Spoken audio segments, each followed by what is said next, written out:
After waking with the jolt, the girl laid in bed a few seconds longer, reaching over to switch on her bedside lamp.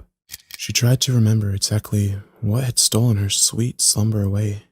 When she couldn't, the brunette swung her legs over the side of the bed and heaved herself up. Checking the time on her phone, she snorted when she saw it was midnight, the witching hour. Knowing that sleep would only evade her, she left her bedroom for the kitchen, a good cup of coffee on her mind. As she passed by her front door, a chill spread like liquid fire down her spine. It's only winter, she told herself, focusing again on the coffee plan. Measuring out scoops, water, and preparing her cup kept her occupied. But as the dark liquid boiled, she had nothing left to keep her mind from wandering off. The chill returned, and she couldn't help but glance behind her to the front door. It stood there, innocently enough, just like always. The deadbolt was still locked in place, and she could see nothing amiss with it. Turning back to her coffee, she did her best to forget about the feeling. With her cup in hand, she started back towards her bedroom. As soon as she walked by the front door, she decided that a quick glance out the peephole would help calm her restless mind. The chill worsened with each step she took towards the door and further away from the safety and warmth of her blankets. She pressed her empty hand against the cold metal door and took a deep breath before leading her eye to the peephole. At first, she could only see an inky blackness and somehow seemed to swirl in itself. When she blinked in surprise, the void melted away. She wished it hadn't.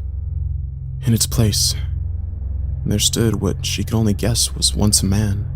The limbs were long and unhumanly awkward, with bulky joints branching off into several arms, not unlike the branches of a tree.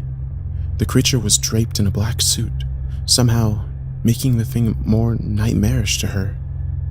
The icing on the proverbial cake, however, was what passed as the hellish thing's face. It was as though her mind blurred the ghastly visage to spare itself further shock and horror. She shoved herself away from the door, with the hand still pressed against it. The scalding mug of coffee fell, the liquid burning her bare legs, and she fell backwards and tried to crawl away from the door. She knew somehow that her mind hadn't been playing tricks on her. As she crab walked away from the door, she watched as tendrils as black as the void snake around through the cracks. The girl was trapped between the instinct to flee and the gut feeling to not turn her back on the door. When the door jolted, the urge to flee overcame her, and she slipped in the burning liquid as she tried to make it back to her room. She knew deep down that she was trapping herself in a corner, but she had to get away from the door. The girl was halfway down the hallway when she heard the previously locked door creak open. She screamed and slipped into a wall, cracking her chin on it and stunning her. After that, there was only blackness. Nicole, Nicole, Nicole. A warm, male voice snapped the woman out of her trance.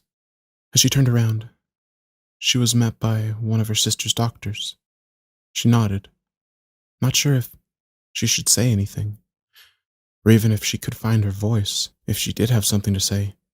That morning, she'd gotten an urgent phone call from the hospital, saying that her sister, Lindsay, was there.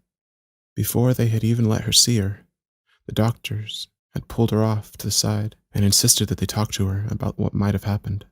Phrases like self-inflicted and assault had been thrown around, and Nicole felt her mind reel. She still hadn't fully understood what they had been saying, until she saw Lindsay with her own eyes. Her little sister had a bandage wrapped around her head, covering both her ears as well as her eyes.